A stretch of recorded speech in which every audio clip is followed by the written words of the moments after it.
Bismillah, elhamdülillah ve salatu ve selamu ala Resulillah.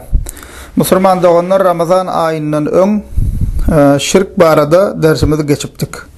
Şol dersimizde ulu günahların ulusunun şirktigini, eğer de şirk koşan kişi tövbe etmen ölse Allah Teala'nın bağışlamacak günahsızlığını ve şirk koşup ölen kişi, şirk koşup ve tövbe etmen ölen kişi cennet haramdığını ve şol kişinin cehennemi bolacaqdygyny we Allah'ın katına en ýigrenji kişilerin şirk koşan kişilerdigini we en bir yaman, en bir erwet, en bir agyr günahdygyny geçen dersimizde şol Ramazan ayından öňkü geçen dersimizde giriş hökmünde aýdyp geçdik. Indi bugünkü dersimiz hem Müslüman doganlar bugünkü dersimizin ady şirkin düşünürşi. Şirkin nähile howpul we gorkunç we erkenç günahdygyny bilenmizden sonra şirki tanamak üçin ve şirkten özümüzi goramak üçin soň nämedigini bilmeliň. Haçan şirk bolýar? Käbir sözler ba şirke girýär. Käbir inançlar ba şirke girýär. Käbir amallar we hereketler ba şonu etsen şirke girýär. Şuları bilmek üçin we özümüzi şulardan goramak üçin şirkin düşünürşini bilmeli. Şirkin keskitlemesini bilmeli. Haçan şirk bolýar? İnşallah bugünkü dersimizde şoň üstünde durup geçeriz. Peygamberimizin sahabesi İbn Mesud radıyallahu anh Peygamberimize şeýle sorak berýär. Diýär ki: "Sa'altu Rasulullah sallallahu aleyhi ve sellem eyyü zenbi a'zam." Peygamberimizden diýär İbn Mesud radıyallahu anh en ulu günah haýsy diýip soradym diýär. Qal aýtdy diýär en tec'ale lillahi niddan ve huve halakak. Seni yaradan Allah'ına şärik koşmak diýip aýtdy diýär. Seni yaradan Allah'ına, Rabbuna şärik koşmak diýip aýtdy diýär. Ve bu hadis Buhari we Müslimde geçýär. Diýmek geçen dersimizde de aýtdyk, en ulu günah näme musulman olanlar şirktir.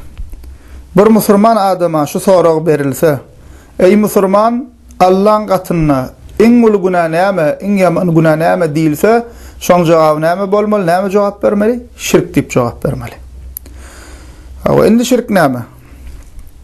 Arap dilinde musulman doganlar şirk diýip bir zady başga bir zada şärik etmeklige aýdylýar. Mysal üçin dünýäwi taýdan mysal bersek, sowdada biri diýär näme planyň sowdada şärigi diýilýär. Mysal üçin sowda edýärler, girdejisine we başga näme şoňa meňdeşatlaryna şärik bolýarlar. Şoňa näme türkmençede hem näme şärik diýip ulanylýar. Diýmek arap dilindäki manysy bir zady başga zada şärik etmek eken şirk şol manyny berýär. İslam adalgasyna, İslam istilahyna, yani dinimiz İslamda şirk diýilende näme? Yani şirkin keskitlemesi näme? Dinimiz İslamda. Dinimiz İslamda musulman olanlar şirkin keskitlemesi şul. Dine Allah'a mahsus zatlarda, yaradılan zatlardan birini Allah'a şärik koşmaga şirk diýilýär. Yani şul sözlemi gowy düşünsek we hazır hem şunu düşünürsek hem aýdyp geçsek, şunu gowy ýadymyzda saklasak, Allah Taala'nın ýardamy bilen näme şirki şonda näme tanap bileriz. Näme diýdik? Dine Allah'a mahsus zatlarda, yani dine Allah'a değişli zatlarda, yaradılan zatlardan birini Allah'a şärik etmege, şärik koşmaga näme şirk diýilýär. Indi bu sözlemi has gowy düşünmekligimiz üçin näme açıklamaly bolýar. Allah'a mahsus zatlar, bir Allah'a değişli bolan zatlar näme? Şonu bilmeli. Allah'a mahsus zatlar musulmanlar bir Allah'a değişli zatlar üçe aýrylýar. Olara Allah Teala'nın rububiyeti, Allah Teala'nın uluhiyeti, Allah Teala'nın isim yani ad ve sıfatlar diýip aýdylýar. Allah'ın rububiyeti diýdiğimiz näme? Rububiyet diýmek Rabb sözünden gelýär. Rabb diýmek yaradyjy, perwerdigar. Elhamdülillahi Rabbil alamin diýäs. Fatiha surasının 1-nji ayetinde. Hawa. Rububiyet diýdiğimiz musulman doganlar käbir işler bar. Şol işler bir Rabba, yani bir yaradıca mahsus. Bir şoňa degişli, başga hiç bir zada degişli däl we başga hiç bir barlygyň şoňa daxily ýok. Mysal üçin, yaratmak bir işde, şol iş kimin işi? Bir yaradyjyň, bir Allah'ın işi. Yaradylan zatlaryna rızık bermek, şuda bir iş, şol iş kime değişli? Bir Allah'a değişli. Allah'dan gayrı hiç bir zatın şuna daxili yok. Can vermek, can almak. Hastalansan şifa vermek, çağan olmasa çağa bahş etmek, bağıtlı etmek, betbağıt etmek, cenneti etmek, cehennemi etmek, doğru yola salmak. Şul işlerin hemmesi alem jahan dolundurmak, yağmur yağdırmak, yağın nasip etmek. Hava beygeltmek, peseltmek, peyda vermek, ziyan vermek. Şul işlerin hemmesi Müslüman doğanlar alemlerin Rabbi olan bir Allah Teala'ya mahsus. Başka hiçbir mahlukatın şuna daxili yok. Ne peygamberin, ne evliyaların, ne periştelerin. Şul işler bir Rabbe mahsus bolanlığı için şuna näme diýilýär? Rububiyeti diýilýär. Allah Teala'nın rububiyeti. Bir Allah'a mahsus işler şular. Demek Allah Teala mahsus zatlardan birincisi näme eken? Allah Teala'nın rububiyeti. İkincisi Müslümanlığın uluhiyeti diýdik. Allah Teala'nın uluhiyeti. Uluhiyet demek Müslümanlığın ilah sözünden gelýär. İlah. İlah sözü bolsa ma'bud demek. Ma'bud demek özüne ibadet edilen demek. Yani kısaca sadalaştırıp aytsak uluhiyeti demek. İbadetlerin hemmesi bir Allah Teala için edilmeli. Ana şuna uluhiyet diýilýär. Allah Teala'nın uluhiyeti. İbadeti. İbadetlerin hemmesi bir Allah için edilmeli. Çünkü ibadet kimin hakkı? Yaradıcının hakkı. Bir yaradıcı için ibadet etmeli. Başka hiçbir barlığa ibadet edilmeye. Şuna hem näme Allah Teala'nın uluhiyeti diýilýär. Üçüncü Allah Teala mahsus zatlardan ve din Allah değişik zatlardan haysi Allah Teala'nın isim yani at ve sıfatlar diýdik. Kavr atlar ve Allah Teala'nın atları ve sıfatları ve şol at ve sıfatlar bir Allah'ın özüne mahsus. Başka hiçbir zada mahsus değil ve din Allah Teala'nın näme özüne değişli şu at ve sıfatlar. Ve mengzeşi ve dini tayi yok. Onu da Allah Teala'nın näme? Allah Teala'nın at ve sıfatlar diýilýär. Allah Teala'nın atları ve sıfatları. Inni haçanna yani şirkin kesitlemesinde näme diýdik? Dine Allah'a mahsus zatlarda yaradılan zatlardan birini Allah'a şerik koşmak diýilýär. Yani rububiyette Allah Teala'nın rububiyetine ya da uluhiyetine ya da at ve sıfatlarına mahlukattan bir zada Allah Teala'ya näme etsen şerik koşsan şonu näme şol şirke girýär. Indi birincisi rububiyette şirk. Rububiyette şirk diýilýär. Misal üçin yaratmak, öldürmek, diriltmek, peyda ve ziyan vermek, alem jahan dolandırmak, mahlukata rızık vermek, çağa bahş etmek, misal üçün bağıtlı etmek, şu zatların hemmesi dedik bir Allah'ın işi. Eğer de bir kişi şul Allah'a mahsus işleri mahlukattan bir görse, şulardan hayfem bolsa birini yaradılan zatlardan görse ya da yaradılan zatlardan birine yönköse, şol zada Allah Teala deňek Allah'a şerik koştuğu bolýar. Bir Allah'a mahsus işi, Allah'dan mahluktan Allah Teala mahsus bolan işi mahlukattan yani yaradılan zatlardan birine yönköse, şol zada Allah Teala'na bir rububiyette şirk koştuğu bolýar. Yani misal üçin rızık bermek, hayfem bolsa mahluk men rızkym berýär diýip inansa, ya da bir dünýäň dolanýaryna daxil ba diýip inansa, alem jahanyň yaradylışyna daxil ba diýip inansa, şoňa meňdeş bir inançy bolsa, şol zada Allah Teala'na şirk koştuğu bolýar we Allah'a deňdigi bolýar. Allah Teala Kur'an-ı Kerim'de Rum suresi 30. sure, Kur'an-ı Kerim'in 30. suresi 40. ayetinde näme diýär? Allahu'llezî halakakum thumma razaqakum thumma yumitukum thumma yuhyikum. Ol Allah diýär sizi yaratdy. Sonra sizin rızkınızı berdi. Sonra sizi öldürýär, sonra sizi dirildiýär diýär. Hel min şurakaikum men yef'alu min zalikum min şey? Şerik koşan zatlarınızın arasında buları edip bilecek var mı diye Allah Teala. Elbette yokluğuna şek şüphe yok. Ama Allah Teala insanlar pikirlensin ve oylansın diye sorak berýär. Oylanırmak için. Yaradan Allah, rızık veren Allah, öldürýän ve dirildiýän Allah Teala. Ama Allah'a şerik koşan zatlarınız var diye şulan hiçbiri şolary değişli değil. Bam şonu edip bilýän Allah Teala elbette cevabı yok. Allah Teala diye subhanahu ve taala amma yüşrikun. Allah Teala diye sizin şirk koşan zatlarınızdan pek ve beyiktir deyip aýdýar. Demek Müslümanlar onlar näme? şu rububiyette Allah Teala'nın rububiyetine değişli, bir Allah'ın özüne değişli bolan işleri Allah'dan gayrısına yönkösen, Allah'dan gayrısından görsen näme şol rububiyette şirke giriyor. İkincisi Müslümanlar uluhiyette şirk, yani Allah'ın ibadetinde şirk. Yani namaz, oraza, zekat, tavaf, aydılancanlı, doğadileg, bir Allah'a sığınmak yali. İbadetlerin ehlisi bir Allah için etmeli. İbadet bolan her bir zatı bir Allah için etmeli. Haçanna bir kişi şul ibadetlerden birini Allah'dan gayrısına peygamber olsun, evliya olsun, perişte olsun, canlı olsun, cansız olsun, haysi hem bolsa bir mahluk için etse şol mahluka ibadet ettiği bolya, şol mahlukat, şol yankı ibadetlerden birini şol mahluka sarf etse, şonun için etse, şonu Allah'a şerik koştuğu ve Allah'a dengediği bolya. Şunu kol düşünmeli. İbadetin ehlisi bir Allah için edilmeli. Allah Teala Kur'an-ı Kerim'de aydiya Zariyat suresi 51. sure 56. ayetinde. وَمَا خَلَقْتُ الْجِنَّ وَالْاِنْسَ اِلَّا لِيَعْبُدُونَ diye. Allah Teala diye men cinleri ve insanları dine bana ibadet etsinler deyip yarattım diye. Şunu kuğunna bir neçe Müslümana sorak versek, sen dünyada bar olmaklığından, yaradılmaklığından maksat desek şunun cevabını bilmeye. Ama hükman suratda şunu Müslüman çut kesek şunun cevabını bilmeli ve şuna cevap vermeli soralarına. Ol hemine şul ayet Allah Teala näme dedi? Men cinleri ve insanlar dine bana ibadet etsinler deyip yarattım diye. Demek bizim yaratılışımızın sebebi ve maksadı näme? Bir Allah'a bennelik etmek ve bir Allah Teala ibadet etmek. Ve Kur'an-ı Kerim'de Allah Teala ayda Nisa suresi 4. sure 36. ayetinde "Ve'budullaha ve la tuşriku bihi şey'a" diye bir Allah'a ibadet edin ve ona hiç bir zatı şerik koşmayın. Ne peygamberi, ne evliyaları, ne ayı, ne yıldızı, ne ağacı, ne daşı, ne hayvanları hiç bir zatı Allah'a şerik koşmayın diye.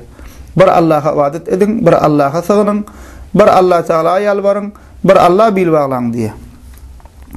Ve Fatiha suresi Kur'an-ı Kerim'in 1. suresi 5. ayeti ve günne okuyan 5 vakit namazımızın her rekatına qaytalayas şu surani. Näme dip aydiyas? İyyâke na'budu ve iyyâke nesta'in. Manisi näme? Ey Allah'ım biz dine sana ibadet ediyarız ve dine senden yardım, kömek, medet dileyarız dip aydiyas. Yani dine Allah'a ibadet ediyarız dip aydiyas. Demek Müslüman doğanlar näme? İbadetimiz, ibadetin ehli görünüşü bir Allah için bolmalı.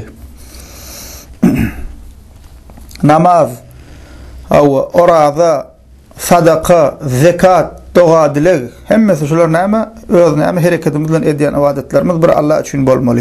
Edil şolun alaqı kalbin ibadeti var. Kalbin ibadeti näme? Tevekkül.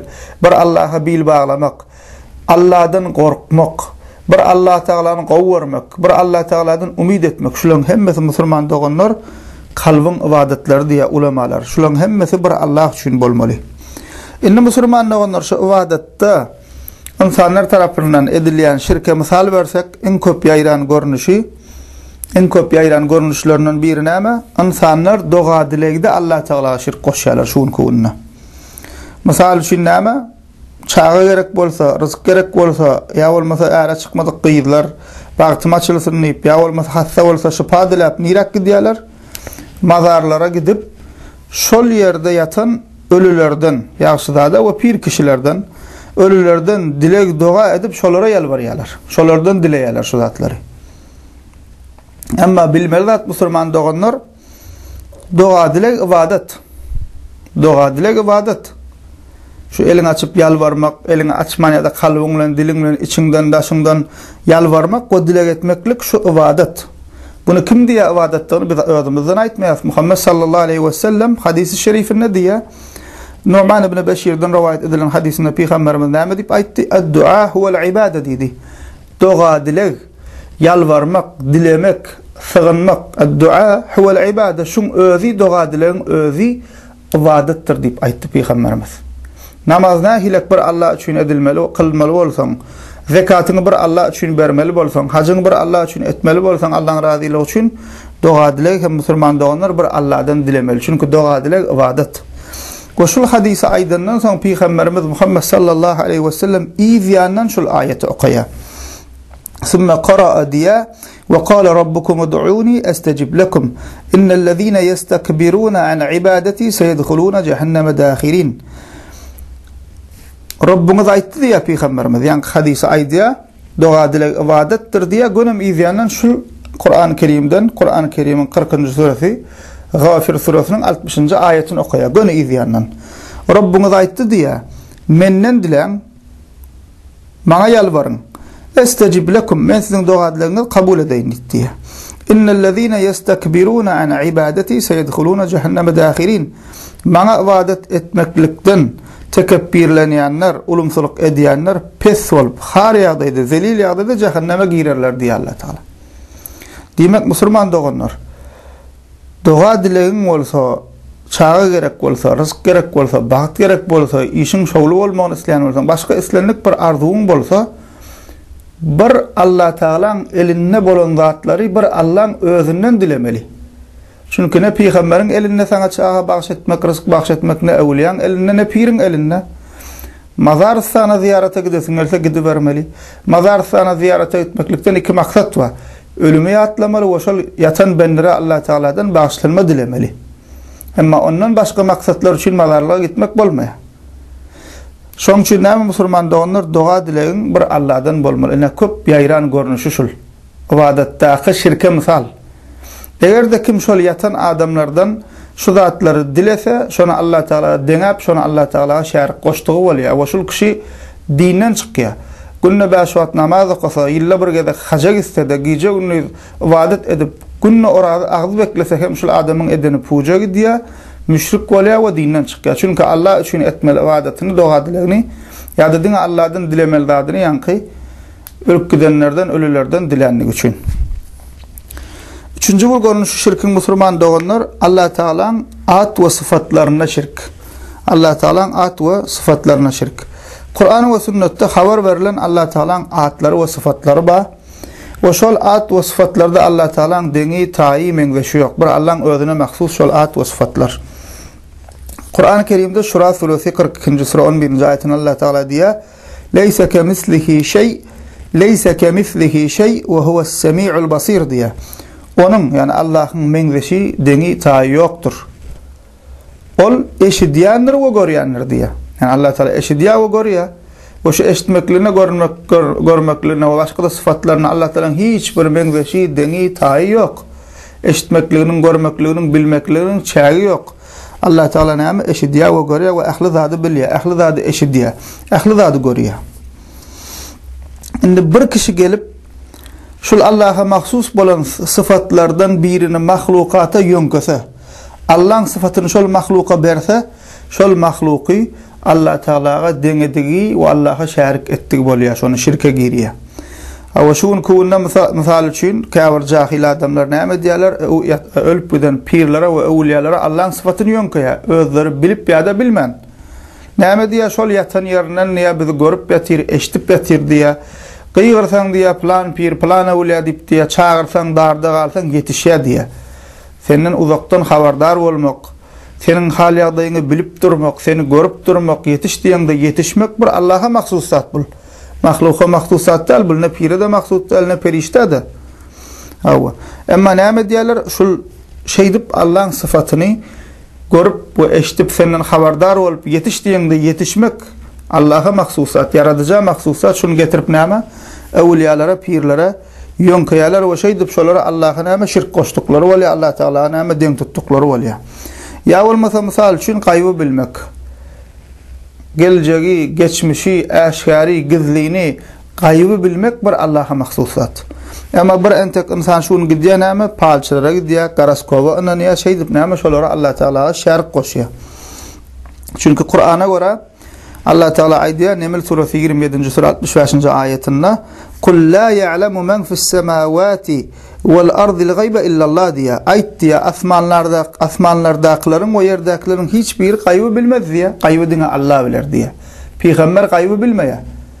Seni gidiyen näme bir palçy, bir garaskoba onan ýan okayan geljekden habar berýär, şol işim şowly bolýar, şol işim şowsuz bolýar diýip näme? Bir Allah'ın bilýän zadyn şolardan görýän we şey diýip Allah Taala näme şonu Allah'a deň tutup Allah'a şärik goşýar. Yani Müslümanlar onlar cemletek diýdik rububiyette şirk, uluhiyette şirk we isim we sıfatda şirke şirk bolýar. Yani Müslümanlar onlar şirk goşýan kişiler aslında Allah üçin etmeli ibadetin mahlukata etmek bilen. Ya bolmasa Allah Taala'nın sıfatyny mahluka ýönkemek bilen aslında näme diýerler? Şol mahluka Allah'a deňeýärler. Şol mahluka Allah'a deňeýärler. Şoň üçin Kur'an-ı Kerimde Allah Taala habar berýär, ol cehenneme girjek ve Allah'a şirk koşan ve cehenneme giren kişiler barada haber berýär Allah Taala. Şura suresi 26. sura 97-98 ayetlerini Allah Taala şolaryň şeýle diýjekdigini bize haber berýär. Näme diýerler diýe? Allah'a şirk koşan müşrikler cehennemde tallahi in kunna lefi zalalin mubin iz nusawwikum bi rabbil alamin. Ol müşrikler Allah'a şirk koşanlar ol Allah'a deňep şärik koşan zatlaryna şeýle diýjekler diýe. Allah kasam bolsun diye.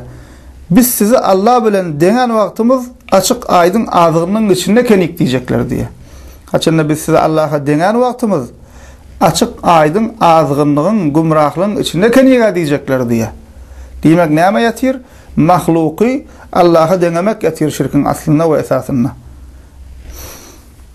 Ve başka bir mühim hususlardan biri Müslümanlar şul aýdyp geçenlerimiziň içinde in köp şirk uluhiyette yani ibadette bolupdur. Tarih boyu şeýle bolupdur we şu wagtym şeýle. İnsaniyet yaradylandan bäri şirk köplenç ibadette bolupdur. Rububiyette az bolupdur. Isim we sıfatda az bolupdur. Ha o müşrikler bir yaradyjyny kabul edýär, Yahudi Hristiýan hem kabul edýär. O näme? Emma esasy şirk ibadette bolupdur. Köplenç ibadette bolupdur. İnsanlar ta şu döwürden bäri şuň kunna hem Allah'dan gaýry bir zatlary mukaddesleştirip, ilahleştirip, has türkmençileştirip, hudaýlaştyryp, şol zatlara ibadet edipdirler, şol zatlara sygynypdyrlar. Aya, güne, ýyldyza, agaja, daşa, haýwanlara, jyna, şeytana, peygamberlere, awliyalara, garaz durly zatlary ilahleştirip, şolara ibadet edipdirler. Şolara sygynypdyrlar we öz düşünjelerine göre şeytan bulara näme waswasa beripdir? Siz şu zatlara ibadet etseňiz, siz şu zatlara çağırıp şu zatlara sığınsaňyz, has Allah'a näme dua edleňiz, ibadetiňiz bahym barar. Şulaňyz bilen ibadet etseňiz has ýaqyn bolarsyňyz diýen düşünjäni şeytan beripdir insanlara. Şonuň üçin musulmanlar köp alim we ulamalarymız şirki düşündürende näme diýip düşündürýär? Has köp ýaýran görnüşi şu bolanyny üçin görnüşinden düşündirip başlaýar. Näme diýerler? Allah'ın ýany bilen Allah'dan gaýry başga zatlara ibadet etmek şirk diýip düşündürýärler köplenç. Misal üçin şey diýip düşündürenlerden biri İmam Zahabi adly alimimiz. Kadim köne alimlerden İmam Zahabi diýerler. Hafiz Zahabi özü hem Türkmen bolan Ulugunalar adly ba. We Ulugunalar adly kitaby ba. Ulugunalar adly kitaby ba. Şol kitapda şeýle diýär. El-Kebiretul Ula. Birinci uluguna diýär. Eş-şirku billah. Allah'a şirk koşmak diýip aýdýar. Dowam edýär. Fa akbarul kebairi eş-şirku billahi ta'ala diýär. Ulugunaların ulsu diýär Allah Taala'ga şirk koşmak. Ve huwa naw'an. Ol hem iki türlüdür diýär. Yani şirkin ulusu wa keçisi wa bu barada aýry ders geçersin inşallah. Ulu şirk wa keçi şirk wa. Diýär İmam Zahabi ve huwa naw'an. Ol iki türlüdür. Ahaduhuma şolardan biri. Yani ulu şirki misal berýär. En yec'ale lillahi niddan ve ya'budu gayrahu min hajarin أو شجر أو شمس أو قمر أو نبي أو شيخ أو نجم أو ملك أو غير ذلك. Şolardan birem diye Allah'dan gayrı özüne bir zadi edinip özüne nit edinip Allah'a şerik edinip Allah'dan gayrı Allah'dan kabul ediyen Allah'ın yanından yine özüne bir zadi nit ediniyen Allah'a denk tutup bir zadi Allah Teala'ya şerik tutunayan misal şunniye daşi أو أغجي بني ayı, peygamberi, evliyani ya da yıldızı ya da diyanamı perişten diye. Şuları özüne Allah'dan gayri nit edinip, şerik edinip, şulara vadet etmekliğin deyip aydiya. Ulu şirk şey deyip düşünür ya. Allah'dan gayri şu zatları özüne şerik edinip, Allah'a denip özüne şu zatlardan birini alıp, şulara vadet etmeklik deyip aydiya. Ve devam ediyor. Ve hâzâ huve şirkul ekber ellezî zekerahullahu azze ve cel. Ve Allah Teala'nın Kur'an'ına aydıp geçen ulu şirki diye şudur deyip aydiya. Ve devam ediyor. Kâle Teala Allah ayıttı diye. İnna Allah la yaghfiru en yushraka bihi ve yaghfiru ma dûne zâlike limen yeşâ. Allah Teala özüne şirk koşulmaklığını asla bağışlamaz. Ama onun başkasını İslam'ına bağışlar diye. Ve devam ediyor İmam Zahabi. Ve kâle Teala ve yine Allah Teala ayıttı diye. İnne şirke le zulmun azim. Şirk ingulu zulümdür deyip ayıttı diye Allah Teala. Ve kâle Allahu Teala yine Allah Teala ayıttı diye. İnnehu men yüşrik billah. Fakat harramallahu aleyhil cennete ve hunnar. Allah Teala ayıttı diye. Kimde kim Allah'a şerik koştu. Şol kişi Allah Teala cenneti haram edenir. Ve onun yeri cehennemdir, ottur deyip ayıttı diye. Vel ayat fi zalike kesira. Ve bu babda diye başka da ayetler kendir diye. Demek İmam Zahabi rahmehullah Ulunalar adlı kitabında birinci uluna şirk deydi ve şirki näme deyip açıkladı, ne deyip düşündürdü? Allah'dan gayri yankı yıllıdır, aydır, peygamberdir, periştedir, evliyadır, ve näme yıllıdır, şu zatlara ibadet etmeklik deyip düşündürdü. Ne için? Çünkü in tarih boyu ta kadimden şu davraçlarında şirk köplenç ibadette bolupdur. İnsanlar Allah'dan gayrısına yankı misal verişimiz yarak ölülere yalvaryalar, ölülere sığınyalar, evliya pirlere, peygamberlere sığınyalar. Şolara ibadet ediyalar, özlerine ama bilip ya da bilmeyen şolara näme gidip misalcı mazarlarının daşından aylanyalar. Şolar çağıryalar, yetiş ya pirim ya evliya ya peygamber yetiş deyip näme Allah'a yalvarmalı yerine olara yalvaryalar. Mazarlarının başında gidip sadaka edip şolan adına canını kesiyalar. Allah adına canını kesmeli. Peygamberin perişten adına canını kesilmeye. Sevabını bağışlamaklık başka vururun. Ama canını kesecek olsan Allah'ın adı bilen Allah yoluna dik kesmeli. Ama şunu kurna bir entek insan bizim yurdumuzda ba plan velin adına, plan işanın adına, plan nemen adına deyip näme canını kesiyor. Ve şunun için Müslümanda onlar peygamberler, ehli peygamberler. Şu näçe peygamber gelen bolsa hemmesi Allah Teala'nın Kur'an-ı Kerim'de haber verşiyali hemmesi birinci bilen öz halkına nämen tavşırıptırlar, nämeni öwredyptırlar we nämeden äge edipdirler. Birinci bilen bir Allah'a ibadet etmekligi tavşırıptırlar. Bu birinci bilen äge eden zatlaram näme bolupdyr? Allah'dan gayri hiç bir zata ibadet etmeli däl diýipdirler, şirk koşmaly däl diýipdirler. Misal üçin Nahl suresi Kur'an-ı Kerim'in 16-njy suresi 36-njy ayetinde Allah Teala näme diýär? "Ve laqad ba'asna fi kulli ummetin rasulan en ya'budullaha ve ijtenibut tagut." Allah Teala diýär, her ümmete diýär, her halka peygamber uğratdyk. Näme diýip diýär? En ya'budullah. Bir Allah'a ibadet edin ve ijtenibut tagut. Tagutlardan kaçın diýip diýär. Tagut näme? İnsanlaryň öz ilahleşdiren zatlary, öz hudaýlaşdyran zatlary. Bir Allah'a ibadet edin ve şol öz ilahleşdiren we hudaýlaşdyran batıl ilahlaryňyzdan uzaklaşın, daşdyrın, şolary terk edin diýip diýär. Şol tawşyryk bilen her bir kavme peygamber uğratdyk diýär. We ene Allah Teala Kur'an-ı Kerim'de haber berýär. Her bir kavm her bir peygamber öz kavmyna, öz halkyna şunu diýipdir. Hud suresi 11-nji sure 84-nji ayetinde gelýär. Qala ya kavmi ibudullaha ma lakum min ilahin gayruh. Ey kavmim, bir Allah'a ibadet edin, sizin ondan başka ilahyňyz, ibadet etmeklik üçin hiç bir ilahyňyz ýokdur. Diňe bir Allah'a ibadet edin diýip näme? Her peygamber kavmine şunu diýipdir. Şoň üçin biz İslamyň birinji sütüni bolan kelimet-i tevhid aýdamyzda, la ilahe illallah aýdamyzda, şoň manysy näme? Bir insan musulman boljak bolsa şu sözü diýmeli, la ilahe illallah Muhammedur Rasulullah diýip girmeli. Şu iki şaýatlygyň birinjisiniň manysy näme? Musulman doganlar, la ilahe illallah'yň manysy näme? Bir Allah'dan başka ibadete haklı ilah yoktur demek.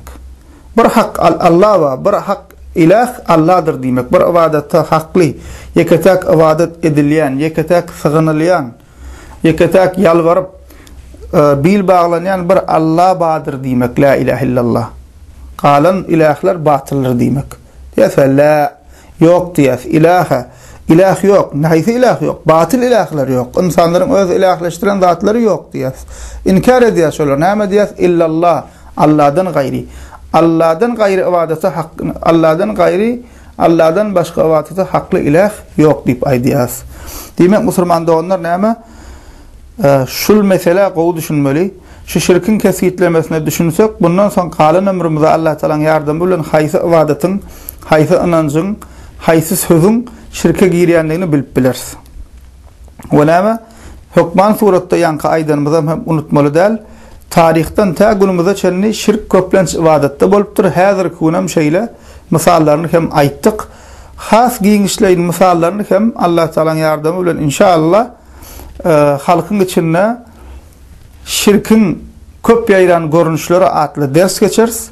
Şu taýda ýekeme sanap geçeriz. Walhamdulillahi rabbil alamin.